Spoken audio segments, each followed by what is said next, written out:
What is going on YouTube? It's your boy Arbor, man, and welcome back to another video. Hey, I'm kind of excited today. I'm happy, man. I'm having a good day. Anyway, just want to say real quick, thank y'all for all the love and support, man. Y'all really been showing love on all these videos, especially NFL ones. I never would have thought they would have went that way, but hey, we don't know everything. That's why God is in control. So thank y'all for all the love and support. I greatly appreciate y'all.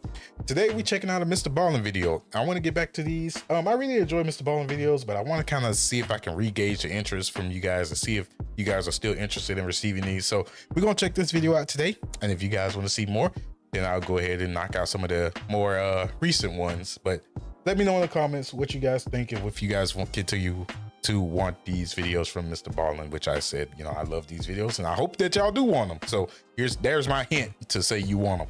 Anyway, video we are watching today is called perhaps the 2 most dense killers of all time. So have not seen this video and don't know what to expect, but we're gonna check it out and see together. So with all that being said, God bless. I hope y'all enjoyed the video. I love y'all very much and thank y'all for all the love and support, as I continue to say. And without further ado, let's get to it. Today's video is about a young man who develops a mysterious sickness, which doctors eventually realize is this disease that is so rare that in the last 100 years, it's only ever been documented 3 times. Oh, that's However, crazy. how he got this illness is far more horrifying than any of his symptoms.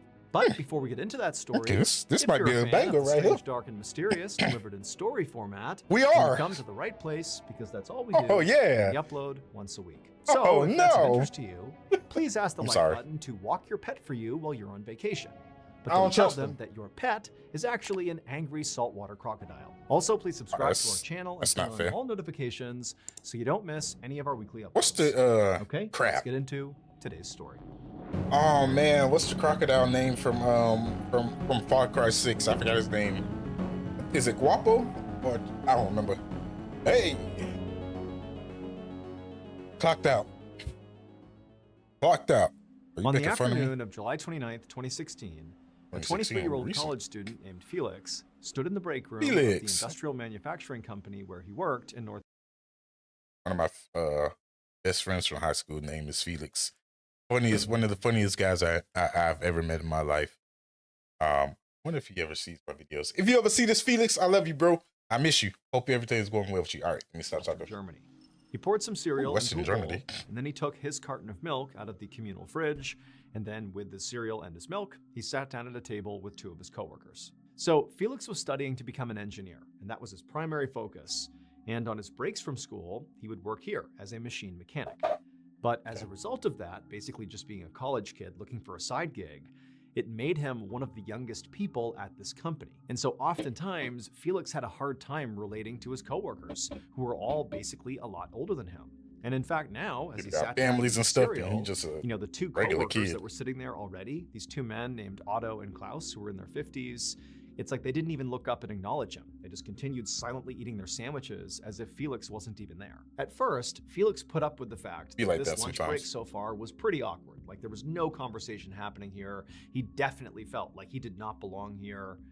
But eventually, the silence was deafening at this table, and Felix Open up this page. Pretty sure. No, it didn't. Let's go. just couldn't stand it. And so he said to his coworkers, Klaus and Otto, hey guys, how's the day going? And Klaus looked up and stared at Felix, and he just shrugged, said nothing, and went back to eating his food. Now, Klaus, admittedly, was known as sort of a loner employee who kind of kept to himself, so this behavior was somewhat normal, although somewhat off-putting to Felix, who's trying to obviously start a conversation here. But then Otto, he be like looked that. up, and he looked at Felix, and he was about to say something, but then paused, and this grimace came over his face, and he just said to Felix, you know what? I'm not having a good day. My head hurts, my stomach hurts, I feel tired, I feel kind of awful. And so now Felix is like, okay, sorry, Otto, I My don't bad, know bro. what to tell you, that's tough. Shouldn't The have 3 asked. men just kind of went back to eating and back to silence. Now, Felix didn't know how to make this any less Definitely be awkward, like that. and so he just went back to eating his cereal in silence, and then when he was done, he got up and left the awkward break room. But Felix had only been back to his job for a couple of minutes when suddenly he felt this intense stomach cramp that made him double over in pain. Now, Felix actually was somewhat accustomed to getting cramps like this one because he was lactose intolerant. Oh, And typically, if he consumed that's dairy, percent- shortly thereafter, he would get these stabbing pains in his stomach. That's actually why he kept a carton of his own milk in the communal fridge Bubble that was guts. lactose-free. And so suddenly, Felix wondered if maybe he had accidentally grabbed the wrong milk when he had poured his cereal just now. Had he grabbed regular milk, causing this pain? And so as a wave of nausea came over him, Felix sprinted back into the break room, opened up the communal fridge to see if he had grabbed the wrong milk. What the hell? But he saw there was actually only one container of milk in the fridge, and it was his, the lactose-free kind. And so he had no idea what was actually causing these cramps because it couldn't have been dairy. But at this point, Felix was just so nauseous that all he could think about now was the fact that he could no longer work today. He had to go home. And so Felix told his supervisor he had to go, and then he rushed out to his car, he sped home, and barely made it into his bathroom in time in order to vomit into the toilet. And after he vomited, he felt a little bit better, and so he wiped his mouth, and he stood up straight, took a deep breath, and then he went to the sink and he splashed some water on his face, and he grabbed the towel and he went to dry his face, and as he did, he noticed something.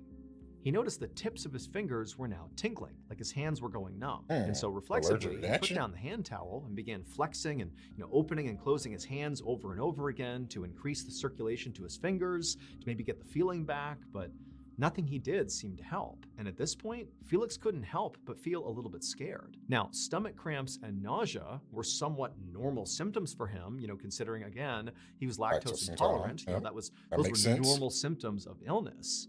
But losing circulation in your hands was not something he was used to. This was something else. And so even though Felix was an adult, he was 23 years old, his first thought was, I gotta call my mama. Yeah. That's what he did.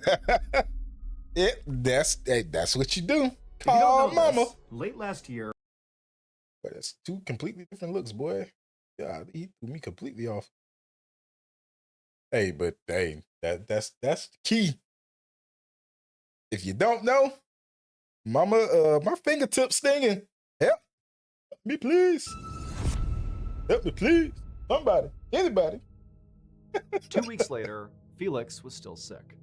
On his mother's advice, he had gone to see his doctor, and his doctor had told him that he was very likely just overworked, and he prescribed Felix some vitamins and rest.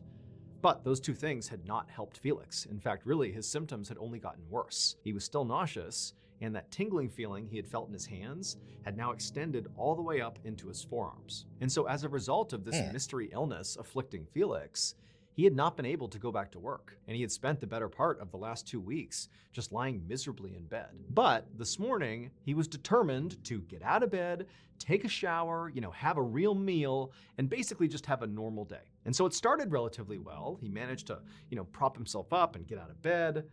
But as he staggered his way towards the bathroom, he lost his balance and had to grab onto the door to keep from falling to the ground. After steadying himself, Felix did attempt to keep walking towards the bathroom, but it was like the commands from his brain were not reaching his legs. And so he kept slipping and staggering and almost falling. And so eventually he just turned around to go back to bed, but immediately he kind of collapsed to the ground and had to literally crawl painstakingly back to the bed. And then when he had finally pulled himself back on there, he pulled out his phone and called his mom again. But this time, he was not calling for advice. He was calling for help. He needed her to drive him to the hospital. Later that afternoon, Felix laid in a hospital bed with his mother to his left and an emergency room neurologist to his right. The neurologist had heard about Felix's symptoms, and she was now performing a preliminary examination, which really consisted of lots of questions about Felix's drug use, about, a history of neurological problems in their family, had he had any recent head injuries. But basically all the questions she was asking him, he said no to. There weren't any precursors to him having these issues. Next, the neurologist poked Felix's arms to see what he could feel because he was complaining of numbness and tingling. But it was kind of like wherever she poked in his arms, he couldn't really feel it. It was like the tingling sensation had totally taken over both arms. That's all he could feel. After that, she measured his muscle reflexes in his legs and also shined a light in both his eyes. And then after that, she put her tools down and she looked at Felix with a very worried expression on her face. She said that based on Felix's symptoms, she thought that some part of his nervous system, like his brain or his spinal cord, might be inflamed. And this type of inflammation can lead to things like nausea, numbness, and loss of coordination, all things Felix had been experiencing. And this inflammation could be caused by a number of different infections or an autoimmune reaction. But to know for sure, she would have to run some more tests. And so she advised Felix to be admitted to the hospital. 6 days later, the neurologist went to check in on Felix, who was still at the hospital. And as soon as she walked into his room and saw Felix, she saw he looked terrible. His body was limp, his face was swollen, and his eyes were sort of glazed over like he was staring off into the distance. By this point, doctors had run imaging scans on Felix and had discovered that his brain and brainstem were inflamed, like the neurologist had suspected. Oh. But the neurologist could not figure out why this was happening. Typically, inflammation like this was caused by an infection. But the neurologist had tested Felix for every infection she could think of that could have caused this, and all those tests had come back negative. So her new working theory was Felix must be having an extreme autoimmune reaction, which is basically when your immune system malfunctions and starts attacking your own body. Autoimmune reactions can cause things like brain swelling. But this theory didn't really help Felix very much, because first of all, it was nearly impossible to test to see if this theory was even true, that it was an autoimmune reaction. And second of all, even if you knew that's what it was, unfortunately, autoimmune reactions are notoriously difficult to treat. Basically, it was a shaky diagnosis that did not come with an easy cure. The neurologist had given Felix some anti-inflammatory medication, hoping that maybe that would help, based on her research around autoimmune diseases. But it basically did nothing. And she knew that if she didn't find a way to lower the swelling in his brain and brainstem, that Felix could potentially suffer permanent brain damage or even death. So now, in Felix's hospital room, the neurologist walked over to him and tapped his shoulder, and she asked him how he was feeling. And Felix, when he sort of looked up at her, his eyes were rolled back in his skull, and it took a minute for him to focus on her. And then it was clear to the neurologist that it took all of his energy to croak out an answer. But the words he said didn't make any sense. He said, metal, mouth. And the neurologist said, what? Like, what are you trying to say? And taste metal? Taste water. And at that point, the neurologist realized what Felix was trying to say is that he had a metallic taste in his mouth and he wanted a cup of water to clear his mouth. The neurologist felt like this had to be a clue about what was going on with Felix. It was not some random symptom, like this has to be connected to the totality of what was wrong with him. But she didn't know what a metallic taste in his mouth had to do with his other symptoms. And so she was baffled. So she just grabbed a cup of water off the nearby table and handed it to Felix. And Felix immediately put it to his lips and tried to drink it. But it was like he couldn't, and the water just dribbled down his chin onto his chest. And as the neurologist stared at her patient, she couldn't help but feel like she was just totally failing here. I mean, obviously there was something horribly wrong with Felix. She can't figure out what it is at all. But she had not come up with a proper diagnosis yet. And all the medications and treatments she had suggested so far had done nothing for his symptoms. And she knew if she couldn't get the swelling to go down, it was just a matter of time before he suffered permanent brain damage or death. And so at this point, the neurologist realized a big change would have to be made in Felix's care. Clearly what she was doing was not working. And so she decided to transfer him from her hospital to a local university hospital where she knew there were some specialists there who they might be able to figure out what was going on here. But the next day at that university hospital, that team of specialists that had been assigned to Felix's case were just as baffled as the neurologist had been. Because now Felix didn't just have swelling in his brain and a metallic taste in his mouth. He also was experiencing kidney and liver failure. And this collection of symptoms meant Felix very likely did not have an autoimmune condition. They tested him again for more infections that, maybe could still leave the possibility open that it was an autoimmune condition.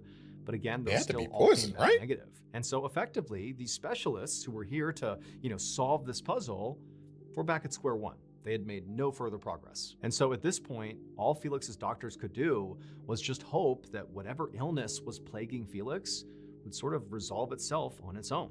And they would just, do their best to manage his symptoms and try to keep him comfortable until it did. However, by September of 2016, so 2 months after that first day that Felix went home sick from work, he had not improved. He spent most of his time laying in bed unconscious, barely clinging to life. At this point, most of the specialists were just monitoring Felix. However, one of them still felt like a diagnosis here was still possible. We just need to keep looking. And so this doctor actually decided that instead of monitoring Felix, he was going to start looking into some medical research papers, because he figured, whatever Felix had to be really, really rare. If it wasn't, they would have figured it out by now, and they clearly had not.